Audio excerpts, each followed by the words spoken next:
ਹਰਪ੍ਰੀਤ ਸਿੰਘ ਜਵੰਦਾ ਦੀਆਂ ਕਹਾਣੀਆਂ। ਪਹਿਲੀ ਕਹਾਣੀ। ਨਵੀਂ ਰੱਖੀ ਕੰਮ ਵਾਲੀ ਕਈ ਵਾਰ ਪੋਚਾ ਲਾਉਂਦੀ ਚੋਰੀ ਛੁਪੇ ਰੋ ਰਹੀ ਹੁੰਦੀ। ਇੱਕ ਦਿਨ ਪੁੱਛ ਲਿਆ, ਦੱਸਣ ਲੱਗੀ ਘਰੇ ਕਲੇਸ਼ ਰਹਿੰਦਾ ਹੈ, ਨਾਲ ਦਾ ਸ਼ਰਾਬ ਪੀ ਕੇ ਕੁੱਟਦਾ ਹੈ, ਨਿਆਣਿਆਂ ਦੀ ਫੀਸ, ਘਰ ਦਾ ਕਿਰਾਇਆ, ਸੌਦਾ ਪੱਤਾ, ਹੋਰ ਵੀ ਕਿੰਨੇ ਖਰਚੇ, ਕੱਲੀ ਕਿੱਦਾਂ ਕਰਾਂ। ਮੇਰੇ ਆਖਣ ਤੇ ਅਗਲੇ ਦਿਨ ਉਹਨੂੰ ਵੀ ਨਾਲ ਹੀ ਲੈ ਆਈ। ਵੇਖਣ ਨੂੰ ਚੰਗਾ ਭਲਾ, ਪਿਆਰ ਨਾਲ ਪੁੱਛਿਆ, ਪੁੱਤਰ ਕੰਮ ਕਿਉਂ ਨਹੀਂ ਕਰਦਾ? ਅੱਗੇ ਉਹ ਰੋ ਪਿਆ। ਪੁੱਛਿਆ, ਰੋਂਦਾ ਕਿਉਂ ਹੈ?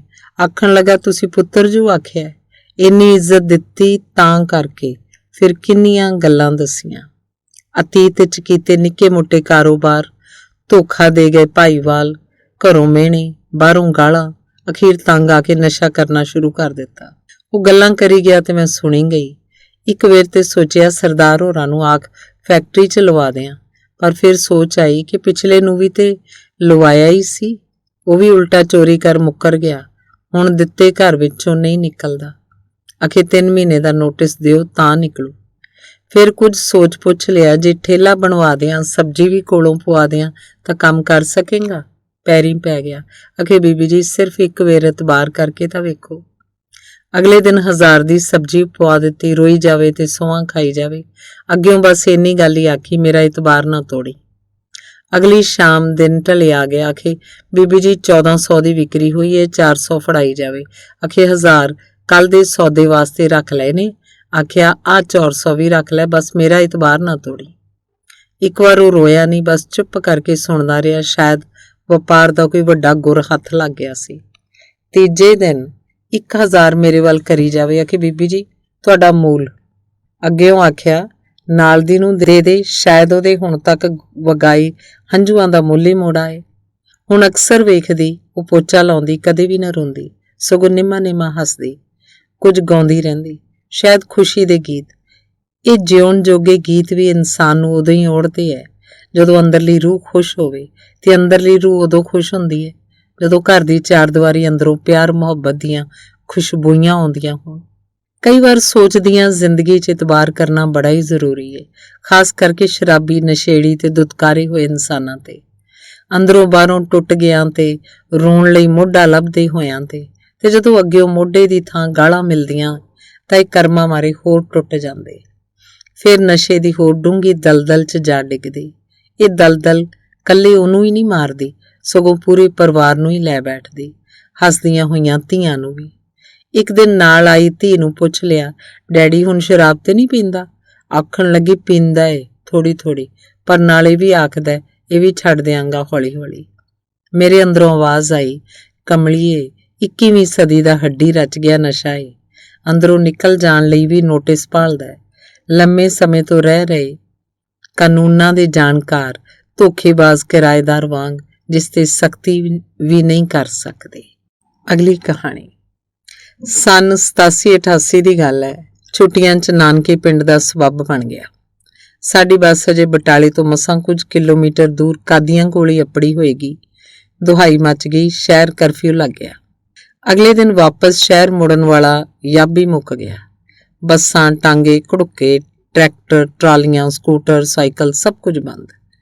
ਨਾਨਕੇ ਪਿੰਡ ਤੋਂ ਵੱਡੀ ਮਾਸੀ ਦਾ ਪਿੰਡ ਕੋਈ 5 ਕਿਲੋਮੀਟਰ ਦੀ ਦੂਰੀ ਤੇ ਹੀ ਸੀ, ਪਰ ਡਾਂਡੇ ਮੀਂਡੇ ਪੈ ਕੇ ਸ਼ਾਰਟਕਟ ਮਾਰੇ ਵਿੱਥ ਕੋਈ 1.5 ਕਿਲੋਮੀਟਰ ਦੀ ਰਹਿ ਜਾਂਦੀ ਸੀ। 4 ਦਿਨ ਨਾਨਕੇ ਪਿੰਡ ਪੂਰੀਆਂ ਮੌਜਾਂ ਮਾਣਨ ਮਗਰੋਂ ਮਾਸੀ ਦੇ ਪਿੰਡ ਨੂੰ ਹੋ ਤੁਰੇ। 2 ਭੈਣ ਭਰਾ ਸੀ ਤੇ ਇੱਕ ਮਾਮੇ ਦਾ ਮੁੰਡਾ, ਤੇ ਮਾਸੀ ਕੁਝ ਘੜੀਆਂ ਬੈਠ ਟਾਂਗੇ ਦੀ ਉਡੀਕ ਕੀਤੀ, ਪਰ ਜਦੋਂ ਕੁਝ ਵੀ ਆਉਂਦਾ ਨਾ ਦਿਸਿਆ ਤਾਂ ਨਹਿਰ ਕੰਢੇ ਬਣੀ ਪਟੜੀ ਤੇ ਪੈ ਸਾਰਾ ਕਾਫਲਾ ਰਵਾਂ ਰਵੀ ਪੈਦਲ ਹੀ ਮਾਸੀ ਦੇ ਪਿੰਡ ਨੂੰ ਹੋ ਤੁਰਿਆ। ਸਾਨੂੰ ਲੈਣ ਆਈ ਮਾਸੀ ਨੇ ਕੱਪੜੇ ਦੇ ਕਿੰਨੇ ਸਾਰੇ ਪੌਣੇ ਨਲਕੇ ਤੋਂ ਗਿੱਲੇ ਕਰ ਸਾਰਿਆਂ ਦੇ ਸਿਰ ਢੱਕ ਦਿੱਤੇ। ਕੁਝ ਦੂਰ ਤੱਕ ਤੇ ਹੱਸਦੇ ਖੇਡਦੇ ਤੁਰੇ ਗਏ, ਪਰ ਜਦੋਂ ਗਰਮੀ ਨੇ ਜ਼ੋਰ ਪਾਉਣਾ ਸ਼ੁਰੂ ਕਰ ਦਿੱਤਾ ਤਾਂ ਤਰੇਹ ਲੱਗ ਗਈ। ਅਗਲੇ ਪੁਲ ਤੋਂ ਹੇਠਾਂ ਲੱਗੇ ਨਲਕੇ ਤੋਂ ਰੱਜ ਠੰਡਾ ਪਾਣੀ ਪੀਤਾ ਹੀ ਸੀ ਕਿ ਸਾਰਿਆਂ ਦੀ ਨਜ਼ਰ ਸੜਕ ਕੰਢੇ ਲੱਗੇ ਹਦਵਾਣਿਆਂ ਦੇ ਢੇਰ ਤੇ ਜਾ ਪਈ। ਮਾਸੀ ਬਥੇਰਾ ਆਖਿਆ ਕਿ ਪਾਣੀ ਪੀਣ ਮਗਰੋਂ ਹਦਵਾਣਾ ਨਹੀਂ ਖਾਈਦਾ, ਹੈਜਾ ਹੋ ਜਾਂਦਾ, ਪਰ ਨਿਆਣਿਆਂ ਦੇ ਵੱਗ ਅੱਗੇ ਇੱਕ ਨਾ ਚੱਲੇ। ਇੱਕ ਗਰੀਬ ਜਿਹਾ ਪਰਿਵਾਰ ਹਦਵਾਣਿਆਂ ਦੇ ਢੇਰ ਲਾਗੇ ਮੰਜੀ ਢਾ ਕੇ ਗਾਹਕਾਂ ਦਾ ਇੰਤਜ਼ਾਰ ਕਰ ਰਿਹਾ ਸੀ। ਸਾਨੂੰ ਦੇਖ ਉਹਨਾਂ ਦੀ ਹਿਲਜੁਲ ਵੱਧ ਗਈ। ਮਾਸੀ ਪੁੱਛਣ ਲੱਗੀ, ਕਿੰਨੇ ਦਾ ਇੱਕ? ਸਸਤੇ ਜ਼ਮਾਨੇ ਤੇ ਵੱਡੇ ਦਿਲਾਂ ਵਾਲੇ, ਰਿਸ਼ਤਿਆਂ ਦੀ ਕਦਰ ਕਰਨ ਵਾਲੇ ਸਰਲ ਸਪਸ਼ਟ ਲੋਕ ਆਖਣ ਲੱਗਾ, ਭੈਣੇ ਪਛਾਣ ਲਿਆ, ਸੂਬੇਦਾਰਾਂ ਦੀ ਧੀ ਏ, ਤੇਰੇ ਨਾਲ ਕਾਹਦਾ ਭਾ, ਜਿੰਨੇ ਮਰਜ਼ੀ ਦੇ ਦੇਈਂ। ਬਾਕੀਆਂ ਨੂੰ 10 ਦਾ 1 ਦਿੱਤਾ, ਤੂੰ ਪਿੰਡ ਦੀ ਧੀ ਧਿਆਣੀ 8 ਰੁਪਏ ਦੇ ਦੇਵੀਂ। 2 ਮੁਰੱਬਿਆਂ ਦੀ ਮਾਲਕ ਮਾਸੀ ਦੀ ਇੱਕ ਅਜੀਬ ਆਦਤ ਹੋਇਆ ਕਰਦੀ ਸੀ। ਰੇੜੀ ਤੋਂ ਕੇਲੇ ਲੈਣ ਲੱਗਿਆਂ ਤੇ ਰਿਕਸ਼ੇ ਤੇ ਚੜਨ ਲੱਗਿਆਂ ਭਾ ਜ਼ਰੂਰ ਕਰਨਾ। ਪਰਸ ਚੋਂ 5 ਦਾ ਨੋਟ ਕੱਢ ਫੜਾਉਂਦੀ ਹੋਈ ਆਖਣ ਲੱਗੀ ਕਿ ਭਾਈ ਟੁੱਟੇ ਹੈ ਨਹੀਂ, ਇੰਨੇ ਹੀ ਰੱਖ ਲੈ। ਉਹਨੇ ਅੱਗੋਂ ਹੱਸਦੇ ਹੋਏ ਨੇ 7 ਬਚਨ ਆਖ 5 ਦਾ ਨੋਟ ਫੜਿਆ, ਮੱਥੇ ਨੂੰ ਲਾਇਆ ਤੇ ਪਾਟੇ ਹੋਏ ਕੁੜਤੇ ਦੀ ਜੇਬ 'ਚ ਪਾ ਲਿਆ। ਫਿਰ ਨਹਿਰ 'ਚ ਠੰਡੇ ਕਰਨ ਖਾਤਰ ਚਾਦਰ 'ਚ ਬੰਨ ਪਾਣੀ 'ਚ ਲਮਕਾਏ ਹੋਏ ਦਾਣਿਆਂ ਵਿੱਚੋਂ ਇੱਕ ਮੋਟਾ ਤਾਜ਼ਾ ਹਦਵਾਣਾ ਕੱਟ ਸਾਡੇ ਸਾਹਮਣੇ ਰੱਖ ਦਿੱਤਾ। ਉੱਤੋਂ ਬੜੀ ਆਪਣੱਤ ਭਰੇ ਲਹਿਜੇ 'ਚ ਆਖਣ ਲੱਗਾ, ਭੈਣੇ ਜੇ ਮਿੱਠਾ ਨਾ ਨਿਕਲਿਆ ਤਾਂ ਸੰਗੀ ਨਾ ਦੱਸ, ਨਹੀਂ ਮੈਂ ਹੋਰ ਦੇ ਦੂੰ। ਅੱਜ ਇੰਨੇ ਵਰਿਆਂ ਮਗਰੋਂ ਕੈਨੇਡਾ ਦੇ ਇੱਕ ਵੱਡੇ ਸਾਰੇ ਸਟੋਰ ਦੀ ਖੁਸ਼ਕ ਜਿਹੀ ਗੋਰੀ ਨੂੰ ਹਦਵਾਣੇ ਦੇ $8 ਪੇ ਕਰਦਿਆਂ 30 ਸਾਲ ਪਹਿਲਾਂ ਮਾਸੀ ਦੇ ਪਰਸ ਵਾਲਾ 5 ਦਾ ਨੋਟ ਬੜਾ ਹੀ ਯਾਦ ਆਇਆ। ਹੱਦ ਉਦੋਂ ਹੋ ਗਈ ਜਦੋਂ ਘਰ ਪਹੁੰਚ ਫਿੱਕੇ ਹਦਵਾਣੇ ਦਾ ਪਹਿਲਾ ਪੀਸ ਅੰਦਰ ਲੰਘਾਉਂਦਿਆਂ ਹੀ ਦਿਲ ਜਿਹਾ ਕੀਤਾ ਕਿ ਉੱਡ ਕੇ ਨਾਨਕਿਆਂ ਵਾਲੀ ਉਸ ਨਹਿਰ ਕੰਢੇ ਲੱਗੇ ਦਾਣਿਆਂ ਦੇ ਢੇਰ ਕੋਲ ਅੱਪੜ ਜਾਵਾਂ ਤੇ ਆਖਾਂ, ਭਾਈ ਤੇਰਾ ਦਾਣਾ ਫਿੱਕਾ ਨਿਕਲਿਆ, ਇੱਕ ਹੋਰ ਦੇ ਦੇ। ਪਰ ਅਗਲੀ ਪਲ ਖਿਆਲ ਆਇਆ ਕਿ ਭਲਾ ਫੁੱਲਾਂ ਥੱਲਿਓਂ ਲੰਘੇ ਪਾਣੀ ਤੇ ਜਹਾਨੋਂ ਤੁਰ ਗਏ ਮਿੱਤਰ ਪਿਆਰੇ ਵੀ ਕਦੀ ਮੁੜ ਕੇ ਵਾਪਸ ਪਰਤੇ ਨੇ? ਸ਼ਾਇਦ ਕਦੀ ਨਹੀਂ। ਅਗਲੀ ਕਹਾਣੀ। ਹੰਡੇ ਵਰਤੇ ਸੂਟਾਂ ਬਦਲੇ ਨਵੇਂ ਭਾਂਡੇ ਵਟਾਉਣ ਦਾ ਹੋਕਾ ਦਿੰਦਾ ਹੋਇਆ ਉਹ ਜਦੋਂ ਕਸ਼ਮੀਰ ਕੌਰ ਦੀ ਕੋਠੀ ਮੂਹਰੇ ਅੱਪੜਿਆ ਤਾਂ ਅੱਗੋਂ ਕਸ਼ਮੀਰ ਕੌਰ ਨੇ 2 ਸੂਟਾਂ ਬਦਲੇ ਇੱਕ ਲੋਹੇ ਦੀ ਛਾਨਣੀ ਪਸੰਦ ਕਰ ਲਈ। ਉਹਨੇ ਅੱਗੋਂ ਇੰਨੀ ਗੱਲ ਆਖ 3 ਸੂਟ ਮੰਗ ਲਏ ਕਿ ਬੀਬੀ ਜੀ ਲੋਹਾ ਮਹਿੰਗਾ ਹੋ ਗਿਆ ਹੈ, 2 ਸੂਟਾਂ ਬਦਲੇ ਇੱਕ ਛਾਨਣੀ ਬਿਲਕੁਲ ਵੀ ਵਾਰਾ ਨਹੀਂ ਖਾਂਦੀ। ਕਸ਼ਮੀਰ ਕੌਰ ਅੱਗੋਂ ਪੈਰਾਂ ਤੇ ਪਾਣੀ ਨਹੀਂ ਸੀ ਪੈਣ ਦੇ ਰਹੀ। ਲਗਾਤਾਰ ਇਹੀ ਗੱਲ ਆਖੀ ਜਾ ਰਹੀ ਸੀ ਕਿ ਵੇ ਭਾਈ, ਜਦੋਂ ਦੇ ਸਵਾਏ ਨੇ ਉਂਝ ਦੇ ਉਂਝ ਹੀ ਤਾਂ ਪਏ ਨੇ, ਨਵੇਂ ਨਕੋਰ ਇੱਕ ਵਾਰ ਵੀ ਗਲ ਪਾ ਕੇ ਨਹੀਂ ਵੇਖੀ ਨਵਿਆਂ ਦੇ ਭਾਈ ਵਿਕਣਗੇ। ਅਜੇ ਬਹਿਸ ਹੋਈ ਰਹੀ ਸੀ ਕਿ ਨੰਗਾ ਧੜੰਗਾ ਨਿਆਣਾ ਚੁੱਕੀ ਤੇ ਪਾਟਾ ਪੁਰਾਣਾ ਜਿਹਾ ਸੂਟ ਪਾਈ ਇੱਕ ਜਵਾਨ ਜੀ ਔਰਤ ਨੇ ਆਣ ਕਸ਼ਮੀਰ ਕੌਰ ਅੱਗੇ ਹੱਥ ਅੱਡ ਦਿੱਤੇ। ਆਖਣ ਲੱਗੀ, ਬੀਬੀ ਜੀ ਜੇ ਕੋਈ ਬਚੀ ਖੁਚੀ ਰੋਟੀ ਹੈ ਤਾਂ ਦੇ ਦਿਓ, ਨਿਆਣਾ ਕੱਲ ਦਾ ਭੁੱਖਾ ਹੈ। ਕਸ਼ਮੀਰ ਕੌਰ ਨੇ ਉਹਦੇ ਸੂਟ ਅੰਦਰੋਂ ਦਿਸਦੇ ਅੱਧ ਨੰਗੇ ਸਰੀਰ ਵੱਲ ਘਿਰਨਾ ਜਿਹੀ ਨਾਲ ਵੇਖਿਆ ਤੇ ਫਿਰ ਛੇਤੀ ਨਾਲ ਅੰਦਰ ਜਾ ਡਸਟਬਿਨ ਕੋਲ ਕੁੱਤਿਆਂ ਬਿੱਲਿਆਂ ਜੋਗੀਆਂ ਰੱਖੀਆਂ ਕਿੰਨੇ ਦਿਨ ਪੁਰਾਣੀਆਂ 2 ਬਹੀਆਂ ਰੋਟੀਆਂ ਲਿਆ ਉਸ ਵੱਲ ਇੰਝ ਵਧਾ ਦਿੱਤੀਆਂ ਜਿੱਦਾਂ ਕੋਈ ਬਹੁਤ ਵੱਡਾ ਅਹਿਸਾਨ ਕਰਤਾ ਹੋਵੇ ਤੇ ਮੁੜ ਛੇਤੀ ਨਾਲ ਉਸ ਭਾਂਡਿਆਂ ਵਾਲੇ ਨੂੰ ਸੰਬੋਧਨ ਹੁੰਦੀ ਆਖਣ ਲੱਗੀ, ਵੇ ਭਾਈ ਫਿਰ ਕੀ ਸੋਚਿਆ ਤੂੰ, 2 ਸੂਟ ਲੈਣੇ ਨੇ ਕਿ ਲੈ ਜਾਵਾਂ ਅੰਦਰ? ਫਿਰ ਉਹਨੇ ਅੱਗੋਂ ਰੋਟੀਆਂ ਲੈ ਕੇ ਤੁਰੀ ਜਾ ਰਹੀ ਦੇ ਥਾਂ ਟਾਕੀਆਂ ਲੱਗੇ ਸੂਟ ਅੰਦਰੋਂ ਝਾਤੀ ਮਾਰਦੇ ਅੱਧ ਨੰਗੇ ਸਰੀਰ ਵੱਲ ਪਿੱਛੋਂ ਸਰਸਰੀ ਜੀ ਨਜ਼ਰ ਮਾਰੀ ਤੇ ਕਾਲੀ ਜੀ ਨਾਲ ਆਖਣ ਲੱਗਾ, ਲਿਆਓ ਬੀਬੀ ਜੀ, ਦੇ ਦਿਓ 2 ਸੂਟ ਤੇ ਆ ਲਓ ਆਪਣੀ ਛਾਨਣੀ। ਇੰਨੀ ਗੱਲ ਆਖ ਉਹ ਛੇਤੀ ਨਾਲ ਨਿਆਣਾ ਚੁੱਕ ਤੁਰੀ ਜਾਂਦੀ ਵੱਲ ਨੂੰ ਹੋ ਤੁਰਿਆ। ਬਿਲਕੁਲ ਕੋਲ ਜਾ ਹੇਠਾਂ ਉਤਰ ਸਾਈਕਲ ਸਟੈਂਡ ਤੇ ਲਾ ਦਿੱਤਾ ਤੇ ਕਸ਼ਮੀਰ ਕੌਰ ਵੱਲ ਦੋਵੇਂ ਸੂਟ ਉਹਨੂੰ ਫੜਾ ਦਿੱਤੇ। ਮੁੜ ਲੰਮਾ ਸਾਰਾ ਸਾਹ ਲਿਆ ਤੇ ਪਿਛਲੀ ਗਲੀ ਨੂੰ ਹੋ ਅੱਖੋਂ ਓਹਲੇ ਹੋ ਗਿਆ। ਇਹ ਸਾਰਾ ਕੁਝ ਆਪਣੀਆਂ ਅੱਖਾਂ ਨਾਲ ਵੇਖਦੀ ਹੋਈ ਕਸ਼ਮੀਰ ਕੌਰ ਨੂੰ ਪਤਾ ਨਹੀਂ ਕਿਉਂ ਅੱਜ ਹੱਥੀਂ ਫੜੀ ਛਾਨਣੀ ਦੀਆਂ ਲੋਹੇ ਦੀਆਂ ਤਾਰਾਂ ਹੱਥਾਂ ਦੇ ਪੋਟਿਆਂ 'ਚ ਖੁੱਭਦੀਆਂ ਹੋਈਆਂ ਮਹਿਸੂਸ ਹੋ ਰਹੀਆਂ ਸਨ ਤੇ ਦੂਜੇ ਪਾਸੇ ਭਾਂਡੇ ਵੇਚਣ ਵਾਲਾ ਸਾਈਕਲ ਤੇ ਚੜਿਆ ਇੱਕ ਰੱਬ ਦੁਨੀਆਦਾਰੀ ਦੇ ਵਾਹੋ ਦਾਹੀ ਵਾਲੇ ਜੰਗਲ 'ਚ ਇੱਕ ਵੱਡਾ ਸੌਦਾ ਸਿਰੇ ਚਾੜ ਖੁਦ ਨੂੰ ਹਵਾ ਚੁੜਦਾ ਹੋਇਆ ਮਹਿਸੂਸ ਕਰ ਰਿਹਾ ਸੀ। ਦੋਸਤੋ, ਕਿਸੇ ਨੇ ਬਿਲਕੁਲ ਸਹੀ ਆਖਿਆ ਹੈ, घर से मस्जिद है बहुत दूर, चलो यूं कर लें किसी रोते हुए बच्चे को हंसाया जाए। अगली कहानी। बेटे ਨੂੰ ਬਾਹਰ ਗਏ ਨੂੰ ਮਸੀਂ 3 ਮਹੀਨੇ ਹੀ ਹੋਏ ਸਨ ਕਿ ਇਹ ਵੀ ਸਾਥ ਛੱਡ ਗਏ। ਉਹ ਵੀ ਚੰਗੇ ਭਲੇ ਗੱਲਾਂ ਕਰਦੇ। ਉਹ ਬਾਪ ਨੂੰ ਮੋਢਾ ਦੇਣ ਕੱਲਾ ਹੀ ਆਇਆ। ਨੂੰਹ ਵਾਸਤੇ ਜਹਾਜ਼ ਦਾ ਸਫ਼ਰ ਮਾਫਕ ਨਹੀਂ ਸੀ। ਅਗਲੀ ਪੀੜ੍ਹੀ ਦੀ ਆਮਦ ਦੇ ਆਖਰੀ ਦਿਨ ਜੋ ਸਨ। ਵਾਪਸ ਪਰਤਣ ਵੇਲੇ ਢੇਰ ਸਾਰੀਆਂ ਤਸੱਲੀਆਂ ਦਿੱਤੀਆਂ, ਫਿਰ ਵੀ ਇਕੱਲਤਾ ਵਾਲੀ ਹਨੇਰੀ ਕੋਠੜੀ ਵਿੱਚ ਜਾਈ ਪਈ। ਸਾਰਾ ਦਿਨ ਬਾਲਕਨੀ 'ਚ ਕੱਲੀ ਬੈਠੀ ਰਹਿੰਦੀ। ਕਦੀ ਕੱਲੀ ਬੈਠੀ ਕੁਝ ਸੋਚ ਕੇ ਰੋ ਵੀ ਪਿਆ ਕਰਦੀ। ਪੁਰਾਣੀ ਐਲਬਮ, ਅਤੀਤ ਦੇ ਸੁਪਨੇ, ਪੁਰਾਣੇ ਲੀੜੇ ਕੱਪੜੇ ਸਭ ਕੁਝ ਵੇਖ ਰਸਾਤਲ 'ਚ ਡਿੱਗਦੀ ਜਾਂਦੀ। ਕਦੀ ਇਹਨਾਂ ਦੇ ਮਨਪਸੰਦ ਕੱਪ ਵਿੱਚੋਂ ਚਾਹ ਦੇ ਨਿੱਕੇ ਨਿੱਕੇ ਘੁੱਟ ਜੇ ਭਰਦੀ ਰਹਿੰਦੀ। ਇਹੋ ਸੋਚਦੀ ਏ ਕਦੀ ਖਾਲੀ ਨਾ ਹੋਵੇ। ਕੁਝ ਦਿਨਾਂ ਤੋਂ ਨਾਲ ਦੇ ਫਲੈਟ ਵਿੱਚ ਕਾਫੀ ਰੌਣਕ ਸੀ। ਸ਼ਾਇਦ ਕੋਈ ਨਵਾਂ ਵਿਆਹਿਆ ਜੋੜਾ ਆ ਗਿਆ ਲੱਗਦਾ ਸੀ। ਮੈਂ ਹਮੇਸ਼ਾ ਹੀ ਉਹਨਾਂ ਦੀ ਬਿੜਕ ਜੀ ਰੱਖਿਆ ਕਰਦੀ। ਉਹ ਦੋਵੇਂ ਸਵੇਰੇ ਹੀ ਨਿਕਲ ਜਾਇਆ ਕਰਦੇ, ਆਥਣੇ ਵਾਪਸ ਮੁੜਦੇ, ਫਿਰ ਕਿੰਨਾ ਚਿਰ ਬੈਲਕਨੀ 'ਚ ਬੈਠੇ ਆਪਣੇ ਧਿਆਨ ਗੱਲਾਂ ਮਾਰਦੇ ਰਹਿੰਦੇ। ਕਦੇ ਨਿੱਕੀ ਨਿੱਕੀ ਗੱਲ ਤੇ ਬਹਿਸ ਵੀ ਹੋ ਜਾਇਆ ਕਰਦੀ। ਇੱਕ ਰੁੱਸ ਜਾਂਦਾ, ਦੂਜਾ ਮਨਾਉਂਦਾ, ਇੱਕ ਰੋ ਪੈਂਦਾ, ਦੂਜਾ ਹਾੜੇ ਡੰਡੌਤਾਂ ਕੱਢਦਾ। ਕਦੀ ਸੰਗੀਤ, ਕਦੀ ਫੋਨ ਤੇ ਗੱਲਾਂ। ਮੈਂ ਸਭ ਕੁਝ ਸੁਣਦੀ ਰਹਿੰਦੀ ਤੇ ਸਾਰਾ ਕੁਝ ਚੁੱਪ-ਚੁਪੀਤੇ ਆਪਣੇ ਵਜੂਦ ਤੇ ਮਹਿਸੂਸ ਵੀ ਕਰਦੀ ਰਹਿੰਦੀ। ਅਖੀਰ ਮੈਂ ਬੈਲਕਨੀ ਦੀ ਬੱਤੀ ਜਗਾਉਣੀ ਵੀ ਬੰਦ ਕਰ ਦਿੱਤੀ, ਕਿਧਰੇ ਪਿਆਰ ਮੁਹੱਬਤ ਵਾਲੇ ਕੀਮਤੀ ਪਲਾਂ 'ਚ ਕੋਈ ਖਲਲ ਹੀ ਨਾ ਪੈ ਜਾਏ। ਇੱਕ ਦਿਨ ਐਤਵਾਰ ਸਵੇਰੇ ਬੂਹਾ ਖੜਕਿਆ। ਬਾਹਰ ਖੋਲ੍ਹਿਆ ਤਾਂ ਦੋਵੇਂ ਸਨ, ਹੱਸਦੇ ਹੋਏ। ਰਸਮੀ ਜੀ ਮਿਲਣੀ ਮਗਰੋਂ ਲਾਲ ਚੂੜੇ ਵਾਲੀ ਸੰਗਦੀ ਆਖਣ ਲੱਗੀ, ਆਂਟੀ ਤੁਹਾਡੇ ਨਵੇਂ ਗੁਆਂਢੀ ਆ, ਹੁਣੇ ਹੀ ਬਦਲੀ ਹੋਈ ਏ। ਸਾਨੂੰ ਉੱਚੀ ਗੱਲਾਂ ਕਰਨ ਦੀ ਆਦਤ ਏ। ਆਸ ਕਰਦੇ ਹਾਂ ਤੁਹਾਨੂੰ ਪਰੇਸ਼ਾਨੀ ਨਹੀਂ ਹੁੰਦੀ ਹੋਏਗੀ। ਨਾ ਮੇਰੀ ਧੀ, ਪਰੇਸ਼ਾਨੀ ਕਾਹਦੀ? ਤੁਹਾਡੀਆਂ ਗੱਲਾਂ ਤੇ ਸਗੋਂ ਮੇਰੇ ਵਜੂਦ ਤੇ ਸੰਜੀਵਨੀ ਬੂਟੀ ਦਾ ਕੰਮ ਕਰਦੀਆਂ। ਜੀ ਜਿਹਾ ਲੱਗਿਆ ਰਹਿੰਦਾ, ਮੈਨੂੰ ਜਿਉਂਦੇ ਹੋਣ ਦਾ ਅਹਿਸਾਸ ਹੁੰਦਾ ਰਹਿੰਦਾ। ਮੈਂ ਆਪ ਮੁਹਾਰੇ ਕਿੰਨਾ ਕੁਝ ਆਖ ਗਈ। ਫਿਰ ਉਹ ਦੋਵੇਂ ਅੰਦਰ ਲੰਘ ਆਏ। ਕਿੰਨੀਆਂ ਸਾਰੀਆਂ ਗੱਲਾਂ ਕੀਤੀਆਂ, ਢੇਰ ਸਾਰੀਆਂ ਵਾਕਫੀਆਂ ਵੀ ਨਿਕਲ ਆਈਆਂ। ਇੱਕ ਨਿੱਘੀ ਜਿਹੀ ਸਵੇਰ ਵਿੱਚ ਚਾਹ ਦੀਆਂ ਪਿਆਲੀਆਂ ਵਿੱਚੋਂ ਨਿਕਲਦੀ ਹੋਈ ਕੋਸੀ ਮਿੱਠੀ ਭਾਫ ਮੁਹੱਬਤ ਬਣ ਫਿਜ਼ਾ 'ਚ ਰਲਦੀ ਗਈ। ਉਸ ਦਿਨ ਮਗਰੋਂ ਦੋਹਾਂ ਨੇ ਹਰ ਗੱਲਬਾਤ ਅਤੇ ਖੁਸ਼ੀ ਗਮੀ 'ਚ ਮੇਰੀ ਸ਼ਮੂਲੀਅਤ ਜ਼ਰੂਰੀ ਜੀ ਬਣਾ ਦਿੱਤੀ। ਹੁਣ ਮੈਨੂੰ ਅਕਸਰ ਹੀ ਇੰਝ ਲੱਗਿਆ ਕਰਦਾ ਹੈ ਜਿੱਦਾਂ ਬਾਹਰ ਗਏ ਮੇਰੇ ਨੂੰਹ ਪੁੱਤ ਵਾਪਸ ਪਰਤ ਆਏ ਹੋਣ। ਗੁਆਚ ਗਈ ਰੌਣਕ ਪਰਤ ਆਈ, ਸਭ ਕੁਝ ਚੰਗਾ ਲੱਗਣ ਲੱਗਾ। ਕਦੀ ਇਹ ਸੋਚ ਉਦਾਸ ਹੋ ਜਾਂਦੀ ਕਿ ਹੁਣ ਉਹ ਕਿਧਰੇ ਨਾ ਚਲੇ ਜਾਣ। ਸੋ ਦੋਸਤੋ, ਈਰਾਨੀ ਲੇਖਕ ਖਲੀਲ ਜਿਬਰਾਨ ਲਿਖਦਾ ਹੈ ਕਿ ਇਨਸਾਨ ਕਦੀ ਵੀ ਇਕੱਠਾ ਨਹੀਂ ਮਰਦਾ, ਹਮੇਸ਼ਾ ਟੋਟਿਆਂ 'ਚ ਹੀ ਖਤਮ ਹੁੰਦਾ ਹੈ। ਮਸਲਨ ਜਿੱਦਣ ਕੋਈ ਮਿੱਤਰ ਪਿਆਰਾ ਸਾਥ ਛੱਡ ਜਾਏ, ਕੋਈ ਆਪਣਾ ਦਿਲ ਤੋੜ ਦੇ, ਕੋਈ ਧੋਖਾ ਕਰ ਜਾਏ, ਇੱਕ ਕਰਕੇ ਵਜੂਦ ਦੇ ਕਿੰਨੇ ਸਾਰੇ ਟੋਟੇ ਵਾਰੀ ਭੋਏ ਤੇ ਡਿੱਗਦੇ ਰਹਿੰਦੇ ਹੈ। ਫਿਰ ਮਿੱਥੇ ਦਿਨ ਮੌਤ ਦਾ ਇੱਕ ਫਰਿਸ਼ਤਾ ਆਉਂਦਾ ਹੈ, ਭੋਏ ਦੇ ਡਿੱਗੇ ਸਾਰੇ ਟੋਟੇ ਇਕੱਠੇ ਕਰ ਤੁਰਦਾ ਬਣਦਾ ਹੈ ਤੇ ਦੁਨੀਆ ਮਗਰ ਰਹਿ ਗਏ ਬੇਜਾਨ ਵਜੂਦ ਨੂੰ ਵੇਖ ਹੰਝੂ ਵਹਾਉਂਦੀ ਰਹਿੰਦੀ ਹੈ। ਹਯਾਤੀ ਦਾ ਸਭ ਤੋਂ ਵੱਡਾ ਪਰਉਪਕਾਰ ਕਿਸੇ ਇਕੱਲੇ ਕਾਰੇ ਰਹਿ ਗਏ ਦੀ ਜਿਉਂਦੇ ਰਹਿਣ ਦੀ ਖਤਮ ਹੁੰਦੀ ਜਾਂਦੀ ਭਾਵਨਾ ਨੂੰ ਆਸਰਾ ਦੇ ਕੇ ਇੱਕ ਵਾਰ ਫੇਰ ਤੋਂ ਜਿਉਂਦਾ ਕਰ ਦੇਣਾ। ਚਿਹਰਿਆਂ ਤੋਂ ਗਾਂਹ ਲੰਘ ਜੇ ਦਿਲਾਂ ਨੂੰ ਪੜ੍ਹਨਾ ਆ ਜਾਏ ਤਾਂ ਐਸੇ ਕਿੰਨੇ ਸਾਰੇ ਕਲਬੂਤ ਸਾਨੂੰ ਆਸ-ਪਾਸ ਅਕਸਰ ਮਿਲ ਹੀ ਜਾਣਗੇ। ਅਗਲੀ ਕਹਾਣੀ। ਸਵੇਰੇ ਪਈ ਵੱਡੇ ਕਲੇਸ਼ ਦਾ ਸਤਾਇਆ ਹੋਇਆ ਮੈਂ ਟਰੈਕਟਰ ਤੇ ਆ ਬੈਠਾ। ਸਮਝ ਹੀ ਨਾ ਲੱਗੇ ਕਿ ਹੁਣ ਕਰਾਂ ਕੀ। ਅਖੀਰ ਕਿੱਕਰ ਵਾਲਾ ਕਿੱਲਾ ਵਾਉਣਾ ਸ਼ੁਰੂ ਕਰ ਦਿੱਤਾ। ਖਿਆਲਾਂ ਦੀ ਘੁੰਮਣ ਘੇਰੀ 'ਚ ਡੁੱਬੇ ਹੋਏ ਨੇ। ਪਹਿਲਾਂ ਵਾਹੇ ਹੋਏ ਸਿਆੜ ਹੀ ਫੇਰ ਦੁਬਾਰਾ ਵਾਹ ਦਿੱਤੇ। ਨਾਲ ਹੀ ਉਹ ਟਾਈਮ ਚੇਤੇ ਆ ਗਿਆ ਜਦੋਂ ਘਰ 'ਚ ਪਲੇਠੀ ਦੇ ਜੋੜੇ ਜੰਮ ਪਏ ਤੇ ਸਾਲ ਮਗਰੋਂ ਹੀ ਫੇਰ ਇੱਕ ਹੋਰ ਪੁੱਤਰ ਹੋ ਪਿਆ। ਸਾਰੇ ਪਿੰਡ ਵੱਲੋਂ ਮਿਲਦੀਆਂ ਵਧਾਈਆਂ ਦਾ ਨਾ ਮੁੱਕਣ ਵਾਲਾ ਸਿਲਸਿਲਾ। ਕੋਈ ਆਖਦਿਆ ਕਰਦਾ, ਸਰਵਣ ਸਿਆ ਵੇਖੀ ਇੱਕ ਦਿਨ ਮੋਢੇ ਤੇ ਚੁੱਕ ਫਿਰਿਆ ਕਰਨਗੇ ਤੈਨੂੰ। ਵੱਡੀ ਉਮਰੇ ਬਸ ਬਹਿ ਕੇ ਹੁਕਮ ਚਲਾਇਆ ਕਰੇ। ਆਹ ਵੇਖ ਲਓ ਹੁਕਮ ਚੱਲਦਾ। ਅੱਜ ਸਾਰਾ ਪਿੰਡ ਬਨੇਰਿਆਂ ਕੋਠਿਆਂ ਤੇ ਇਕੱਠਾ ਹੋਇਆ ਪਿਆ ਸੀ ਤੇ ਨਿੱਕੇ ਨੇ ਤਾਂ ਵੱਡੇ ਦੀ ਪੱਗ ਲਾਉਣ ਲੱਗਿਆਂ ਭੋਰਾ ਸ਼ਰਮ ਤੱਕ ਨਹੀਂ ਕੀਤੀ।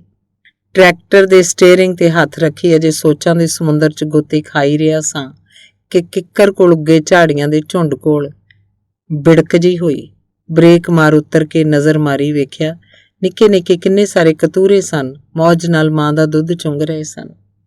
ਮੈਨੂੰ ਵੇਖ ਉਹਨੇ ਮੈਨੂੰ ਪਹਿਲਾਂ ਬੁਰੀ ਤਰ੍ਹਾਂ ਘੂਰਿਆ ਤੇ ਫਿਰ ਹੌਲੀ ਭੌਂਕਣਾ ਸ਼ੁਰੂ ਕਰ ਦਿੱਤਾ। ਮੈਂ ਕਿੰਨੀ ਦੇਰ ਖਲੋਤਾ ਵੇਖਦਾ ਰਿਹਾ। ਫਿਰ ਅਚਾਨਕ ਆਪ ਮੁਹਾਰੀ ਉੱਚੀ ਸਾਰੀ ਬੋਲ ਉੱਠਿਆ, ਨਾ ਪਾ ਮੋਹ ਇਹਨਾਂ ਨਾਲ, ਸੋਚਦੀ ਕੁਝ ਹੋਰ ਹੋਏਗੀ ਪਰ ਹੋਣਾ ਕੁਝ ਹੋਰ ਏ।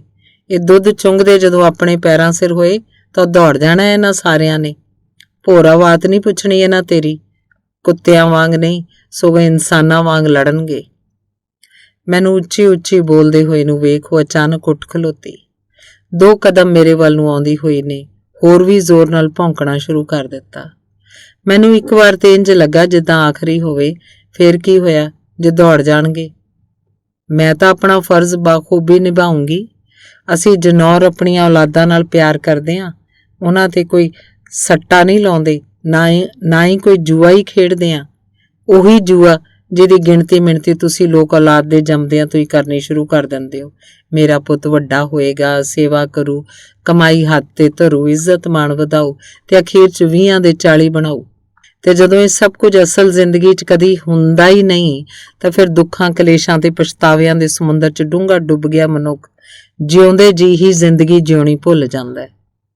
ਰੱਬ ਦੇ ਜੀ ਦੀਆਂ ਅੱਖੀਆਂ ਵਿੱਚੋਂ ਜ਼ਿੰਦਗੀ ਦਾ ਇੱਕ ਗਹਿਰਾ ਭੇਦ ਪੜਨ ਮਗਰੋਂ ਪਤਾ ਹੀ ਨਹੀਂ ਲੱਗਾ ਕਦੋਂ ਬਾਕੀ ਰਹਿੰਦੇ 5 ਖੇਤ ਕੁਝ ਹੀ ਘੜੀਆਂ 'ਚ ਕਿੱਦਾਂ ਵਾਹ ਕੇ ਉਹ ਮਾਰੇ। ਸੋ ਦੋਸਤੋ, ਅਗਲੀ ਪੀੜ੍ਹੀ ਤੋਂ ਜਿੰਨੀਆਂ ਘੱਟ ਆਸਾਂ ਲਾਈਆਂ ਜਾਣ, ਜ਼ਿੰਦਗੀ ਉਨੀ ਵੱਧ ਸਰਲ, ਸਪਸ਼ਟ ਤੇ ਸੌਖੀ ਰਹੂ। ਦਾਨਿਸ਼ਵਰ ਅਕਸਰ ਆਖਿਆ ਕਰਦੇ ਸਨ ਕਿ ਜੇ ਇਸ ਨਿੱਕੇ ਜਿਹੇ ਸਫ਼ਰ ਦਾ ਸਵਾਦ ਲੈਣਾ ਲੋਚਦੇ ਹੋ ਤਾਂ ਸਫ਼ਰ ਦੇ ਦੌਰਾਨ ਨਾਲ ਚੁੱਕਿਆ ਸਮਾਨ ਹੌਲਾ ਫੁੱਲ ਰੱਖਣਾ ਪੈਣਾ ਹੈ। ਵਰਤਮਾਨ ਨੇ ਸਾਰੀ ਦੁਨੀਆ ਦੇ ਕੰਨੀਏ ਸੁਨੇਹਾ ਤਾਂ ਪਾਈ ਦਿੱਤਾ ਹੈ ਕਿ ਜ਼ਿੰਦਗੀ ਆਪ ਤੇ ਵਿਚਾਰੀ ਫੁੱਲ ਨਾਲੋਂ ਵੀ ਹੌਲੀ ਹੈ। ਜ਼ਿਆਦਾ ਭਾਰ ਤੇ ਆਪ ਸਹੇੜੀਆਂ, ਖਾਹਿਸ਼ਾਂ ਤੇ ਮਨ ਤੇ ਭਾਰੂ ਹੋਣ ਦਿੱਤੀਆਂ ਗਈਆਂ ਬੇਲੋੜੀਆਂ ਇੱਛਾਵਾਂ ਦਾ ਹੀ ਹੈ। ਅਗਲੀ ਕਹਾਣੀ। ਵੱਡੀ ਭੈਣ ਨੂੰ ਰੁੱਖਾਂ ਦੇ ਉੱਚੇ ਟਾਹਣਾਂ ਤੇ ਚੜ੍ਹਨਾ, ਟੀਸੀ ਦੇ ਬੇਰ ਤੋੜਨੇ, ਗੇੜਨ ਵਾਲੇ ਟੋਕੇ ਦੀ ਚੀਰਨੀ ਲਾਉਣੀ, ਦਾਤਰੀ ਨਾਲ ਛਟਾਲਾ ਵੱਢਣਾ, ਟਰੈਕਟਰ ਭਜਾਉਣ ਵਰਗੇ ਕੰਮ ਬੜੇ ਚੰਗੇ ਲੱਗਿਆ ਕਰਦੇ ਸਨ। ਅਸੀਂ ਅਕਸਰ ਹੀ ਰਾਤੀ ਕੋਠੇ ਤੇ ਪਏ ਕਿੰਨੀ ਦੇਰ ਤੱਕ ਗੱਲਾਂ ਮਾਰਦੇ ਰਹਿੰਦੇ। ਨਾਲ ਦੇ ਕੋਠੇ ਤੇ ਸੁੱਤੇ ਪਏ ਗੁਆਂਢੀਆਂ ਨੂੰ ਢੇਮਾ ਮਾਰ ਸੌਂ ਜਾਣ ਦਾ ਡਰਾਮਾ ਕਰਨਾ ਤੇ ਅੱਧੀ ਰਾਤ ਭੂਤਾਂ ਪ੍ਰੇਤਾਂ ਦੀਆਂ ਆਵਾਜ਼ਾਂ ਕੱਢਣ 'ਚ ਉਹਦਾ ਕੋਈ ਸਾਨੀ ਨਹੀਂ ਸੀ। ਕਈ ਵਾਰ ਆਪਸ 'ਚ ਲੜਾਈ ਵੀ ਹੋ ਜਾਂਦੀ, ਫਿਰ ਸਿਰਹਾਣਿਆਂ ਦੀ ਸ਼ਾਮਤ ਆਉਂਦੀ। ਮੇਰੇ ਯਾਰਾਂ ਦੋਸਤਾਂ ਵਿੱਚ ਭੈਣ ਜੀ ਦੀ ਬੜੀ ਜ਼ਿਆਦਾ ਦਹਿਸ਼ਤ ਹੁੰਦੀ। 1-2 ਵਾਰ ਪੰਗਾ ਪੈ ਗਿਆ, ਬੜਿਆਂ ਨੂੰ ਅੱਗੇ ਲਾ ਨਸਾ ਕੇ ਕੁੱਟਿਆ। ਕਈ ਵਾਰ ਸਕੂਲ ਦਾ ਕੰਮ ਵੀ ਉਹੀ ਕਰਦਿਆ ਕਰਦੀ। ਮਗਰੋਂ ਵਿਆਹੀ ਗਈ। ਪਹਿਲੀ ਵਾਰ ਸਹੁਰੇ ਘਰ ਉਹਨੂੰ ਮਿਲਣ ਚੱਲਿਆ। ਮਾਂ ਨੇ ਕਿੰਨੀਆਂ ਪੱਕੀਆਂ ਕੀਤੀਆਂ, ਉੱਥੇ ਉੱਚੀ ਨਹੀਂ ਬੋਲਣਾ, ਐਵੇਂ ਨਹੀਂ ਹੱਸੀ ਜਾਣਾ, ਭਾਂਡੇ ਨਹੀਂ ਖੜਕਾਉਣੇ, ਜ਼ਿਆਦਾ ਰੋਟੀ ਵੀ ਨਹੀਂ ਖਾਣੀ, ਹਰੇਕ ਦੇ ਗੋਡਿਆਂ ਨੂੰ ਹੱਥ ਲਾਉਣਾ ਤੇ ਸਭ ਤੋਂ ਵੱਧ ਕੁੜੀਆਂ ਨੂੰ ਅਦਬ ਸਤਿਕਾਰ ਨਾਲ ਪੇਸ਼ ਆਉਣਾ। ਪੱਕੀ ਕੀਤੀ ਕਿ ਅਗਲੇ ਦਿਨ ਹਰ ਹਾਲਤ 'ਚ ਵਾਪਸ ਮੁੜ ਹੀ ਆਉਣਾ ਹੈ। ਬਰਫੀ, ਸੂਟ, ਭਾਜੀ ਤੇ ਹੋਰ ਕਿੰਨਾ ਨਿੱਕ ਸੁੱਕ ਕਾਰ ਦੀ ਡਿੱਕੀ 'ਚ ਰੱਖਦਿਆਂ ਮਹਿਸੂਸ ਹੋ ਰਿਹਾ ਸੀ ਭੈਣ ਨੂੰ ਮਿਲਣ ਨਹੀਂ ਸਗੋਂ ਇੱਕ ਔਖੇ ਇਮਤਿਹਾਨ ਲਈ ਜਾ ਰਿਹਾ ਹੋਵਾਂ। ਉੱਥੇ ਅੱਪੜ ਵਿਹੜੇ 'ਚ ਬੈਠਿਆਂ ਕਿੰਨੀ ਦੇਰ ਹੋ ਗਈ, ਚਾਹ ਪਾਣੀ ਵੀ ਪੀ ਲਿਆ, ਪਰ ਭੈਣ ਜੀ ਕਿਧਰੇ ਵੀ ਨਾ ਦਿਸੀ। ਪਤਾ ਨਹੀਂ ਸਤਿ ਸ੍ਰੀ ਅਕਾਲ ਬੁਲਾ ਕੇ ਕਿਹੜੇ ਭੋਰੇ 'ਚ ਵੜ ਗਈ ਸੀ। ਅਖੀਰ 2 ਕੁ ਘੰਟੇ ਬਾਅਦ ਭਾਜੀ ਅੰਦਰ ਲੈ ਗਿਆ ਤੇ ਮੈਨੂੰ ਅੰਦਰ ਬੈਠੀ ਭੈਣ ਕੋਲ ਜਾ ਬਿਠਾਇਆ। ਸਾਨੂੰ ਦੋਵਾਂ ਨੂੰ ਕਿੰਨਾ ਚਿਰ ਤੋਂ ਗੁੰਮ-ਸੁੰਮ ਬੈਠਾ ਦੇਖ ਪੁੱਛਣ ਲੱਗਿਆ, ਭਾਈ ਕੀ ਗੱਲ, ਵਿਆਹ ਤੋਂ ਪਹਿਲਾਂ ਵੀ ਏਦਾਂ ਹੀ ਚੁੱਪ-ਚੁੱਪ ਜੇ ਰਹਿੰਦੇ ਸੀ? ਇੰਨੀ ਗੱਲ ਸੁਣ ਭੈਣ ਜੀ ਨਾਲ ਮੇਰੀਆਂ ਨਜ਼ਰਾਂ ਮਿਲੀਆਂ। ਅਸੀਂ ਨਾਂ 'ਚ ਸਿਰ ਮਾਰਿਆ ਤੇ ਫਿਰ ਦੋਵੇਂ ਨਿੰਮਾ ਮੁਸਕਰਾ ਪਏ। ਸਾਡੇ ਇਸ਼ਾਰਿਆਂ ਵਾਲੀ ਬੋਲੀ ਸਮਝ ਗਿਆ ਤੇ ਆਖਣ ਲੱਗਾ, ਜੇ ਨਹੀਂ ਤਾਂ ਫਿਰ ਖੂਬ ਹੱਸੋ, ਖੇਡੋ, ਗੱਲਾਂ ਮਾਰੋ। ਸਿਰਹਾਣੇ ਵੀ ਵਿਹਲੇ ਪਏ ਨੇ, ਬਾਹਰ ਅਮਰੂਦਾਂ ਨਾਲ ਭਰਿਆ ਪੂਰੇ ਦਾ ਪੂਰਾ ਬਾਗ, ਟਿਊਬਵੈੱਲ ਦਾ ਪਾਣੀ, ਟਰੈਕਟਰ ਦਾ ਸਟੀਅਰਿੰਗ, ਸਾਰਾ ਕੁਝ ਹੀ ਤੇ ਤੁਹਾਨੂੰ ਬੇਸਬਰੀ ਨਾਲ ਉਡੀਕੀ ਜਾਂਦਾ। ਮੈਂ ਕੌਣ ਹੁੰਨਾ ਤੁਹਾਡੇ ਦੋਵਾਂ 'ਚ ਆਉਣ ਵਾਲਾ? ਤੇ ਅਗਲੇ ਦਿਨ ਵਾਪਸ ਘਰ ਨੂੰ ਮੁੜਦੇ ਹੋਏ ਦਾ ਪੂਰਾ ਹਫ਼ਤਾ ਭੈਣ ਜੀ ਦੇ ਘਰ ਕਿੱਦਾਂ ਲੰਘ ਗਿਆ ਪਤਾ ਹੀ ਨਹੀਂ ਲੱਗਾ। ਅੱਗੇ ਤਾਂ ਸਿਰਫ ਵੱਡੀ ਭੈਣ ਜੀ ਪੱਕੀ ਸਹੇਲੀ ਵਾਂਗ ਵਿਚਰਿਆ ਕਰਦੀ ਸੀ, ਪਰ ਉਸ ਦਿਨ ਮਗਰੋਂ ਜੀਜਾ ਜੀ ਵੀ ਮੇਰਾ ਪੱਕਾ ਯਾਰ ਬਣ ਗਿਆ। ਅਗਲੀ ਕਹਾਣੀ। ਕੈਨੇਡਾ ਅੱਪੜ ਕੁਝ ਦਿਨ ਆਰਾਮ ਕਰਨ ਮਗਰੋਂ ਕਿਰਾਏ ਦੇ ਘਰ ਵਾਸਤੇ ਅਰਜ਼ੀ ਦੇ ਦਿੱਤੀ। ਇੱਕ ਥਾਂ ਤੋਂ ਜਵਾਬ ਆਇਆ। ਕਮਰਾ ਥੋੜਾ ਸਸਤਾ ਸੀ। ਮੈਂ ਤੇ ਇੱਕ ਹੋਰ ਪੱਗ ਵਾਲਾ ਮੁੰਡਾ ਵੇਖਣ ਗਏ। ਮੈਂ ਅੰਦਰੋਂ ਅੰਦਰ ਨੱਕ ਬੁੱਲ ਵੱਟਣ ਲੱਗੀ, ਇਹ ਕਿੱਥੋਂ ਆ ਗਿਆ, ਮੇਰਾ ਬਣਦਾ ਹੋਇਆ ਕੰਮ ਵਿਗਾੜਨ। ਪਰ ਕਰਾਮਾਤ ਹੋਈ, ਕਮਰਾ ਮੈਨੂੰ ਮਿਲ ਗਿਆ। ਕੈਨੇਡਾ 'ਚ ਨਾ ਬੜੇ ਸੱਭਿਅਕ ਤਰੀਕੇ ਨਾਲ ਕੀਤੀ ਜਾਂਦੀ ਹੈ। ਸੱਪ ਵੀ ਮਾਰ ਦਿੰਦੇ ਆ, ਸੋਟੀ ਵੀ ਨਹੀਂ ਟੁੱਟਣ ਦਿੰਦੇ। ਮਾਲਕ ਮੁੰਡੇ ਨੂੰ ਆਖਣ ਲੱਗੇ ਕਿ ਜੇ ਆਹ ਕੁੜੀ ਨਾ ਕਰ ਗਈ ਤਾਂ ਫਿਰ ਤੈਨੂੰ ਕਾਲ ਕਰਾਂਗੇ। ਉਹਨੇ ਚੁੱਪਚਾਪ ਆਪਣਾ ਬੈਗ ਪੈਕ ਚੁੱਕਿਆ, ਉੱਥੋਂ ਚਲਾ ਗਿਆ। ਕੋਈ ਪ੍ਰਤੀਕਿਰਿਆ ਨਹੀਂ, ਕੋਈ ਅਫਸੋਸ ਨਹੀਂ। ਮਨ 'ਚ ਆਖਿਆ, ਇਹ ਤਾਂ ਮੁੰਡਾ ਹੈ, ਆਪੇ ਲੱਭ ਹੀ ਲਊ ਕਿਧਰੇ, ਤੇ ਕਮਰੇ ਦੀ ਜ਼ਿਆਦਾ ਲੋੜ ਤਾਂ ਮੈਨੂੰ ਹੀ ਸੀ। ਫਿਰ ਲਾਗੇ ਹੀ ਇੱਕ ਆਪਣੇ ਦੇ ਸਟੋਰ ਤੇ ਨੌਕਰੀ ਵੀ ਮਿਲ ਗਈ। ਮੈਨੂੰ ਰਾਤੀ ਸਟੋਰ ਸਫਾਈ ਵਾਲਿਆਂ ਦੇ ਹਵਾਲੇ ਕਰਕੇ ਆਉਣਾ ਪੈਂਦਾ। ਮੈਂ ਉੱਥੋਂ ਜਾਂਦੀ ਤੇ ਉਹ ਸਫਾਈ ਕਰਨੀ ਸ਼ੁਰੂ ਕਰ ਦਿੰਦੇ। ਇੱਕ ਦਿਨ ਕੰਮ ਤੇ ਆਈ, ਪਤਾ ਲੱਗਾ ਕੁਝ ਚੀਜ਼ਾਂ ਟੁੱਟ ਗਈਆਂ ਨੇ। CCTV ਵੀ ਉਸ ਖੂੰਜੇ ਨੂੰ ਚੰਗੀ ਤਰ੍ਹਾਂ ਕਵਰ ਨਹੀਂ ਕਰਦਾ। ਸਫਾਈ ਵਾਲਾ ਠੇਕੇਦਾਰ ਆਖਣ ਲੱਗਾ, ਇਹ ਸਾਡੇ ਬੰਦਿਆਂ ਦਾ ਕੰਮ ਨਹੀਂ, ਸਮਾਨ ਕੀਮਤੀ ਸੀ। ਬਥੇਰੇ ਸਪਸ਼ਟੀਕਰਨ ਦਿੱਤੇ, ਸਫਾਈਆਂ ਵੀ ਦਿੱਤੀਆਂ, ਪਰ ਉਹ ਨਾ ਮੰਨਿਆ। ਅਖੀਰ ਮੇਰੀ ਤਨਖਾਹ 'ਚੋਂ ਪੈਸੇ ਕੱਟ ਲਏ ਗਏ। ਨਵਾਂ ਦੇਸ਼, ਨਵੇਂ ਕਾਇਦੇ ਕਾਨੂੰਨ, ਮੈਂ ਰੱਬ ਦਾ ਭਾਣਾ ਮੰਨ ਸਭ ਕੁਝ ਸਹਿ ਲਿਆ। ਕੁਝ ਦਿਨਾਂ ਬਾਅਦ ਉਹ ਆਖਣ ਲੱਗਾ ਕਿ ਉਹ ਕੱਟੇ ਹੋਏ ਪੈਸੇ ਵਾਪਸ ਤੇਰੀ ਤਨਖਾਹ 'ਚ ਪਾ ਰਿਹਾ, ਜਿੱਥੋਂ ਚੀਜ਼ਾਂ ਟੁੱਟੀਆਂ ਸਨ ਉਹਦਾ ਪਤਾ ਲੱਗ ਗਿਆ।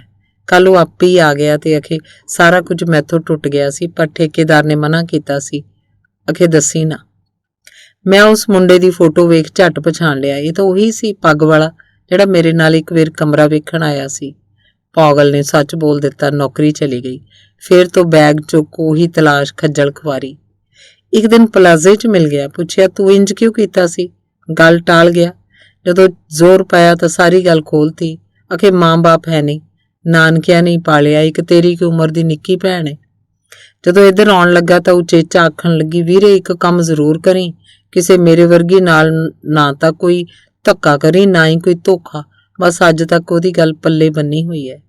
ਇੰਨੀ ਗੱਲ ਆਖ ਨੀਵੀਂ ਪਾਈ ਤੁਰ ਗਿਆ। ਮੈਂ ਅਜੇ ਹੋਰ ਗੱਲਾਂ ਕਰਨੀਆਂ ਚਾਹੁੰਦੀ ਸੀ, ਪਰ ਉਹ ਨਾ ਰੁਕਿਆ। ਮੈਂ ਕਿੰਨਾ ਚਿਰ ਉੱਥੇ ਖਲੋਤੀ ਰਹੀ, ਬੁੱਤ ਬਣੀ, ਦਸਤਾਰਾਂ ਦਾੜੀਆਂ ਵਾਲਿਆਂ ਦੇ ਪੰਥ ਦੀ ਨੀਂਹ ਰੱਖਣ ਵਾਲੇ ਬਾਬੇ ਨਾਨਕ ਨੂੰ ਯਾਦ ਕਰਦੀ ਹੋਈ। ਵਸਦੇ ਰਹੋ ਤੇ ਉੱਜੜ ਜਾਓ ਦਾ ਹੋਕਾ ਦੇਣ ਵਾਲੇ ਨੂੰ।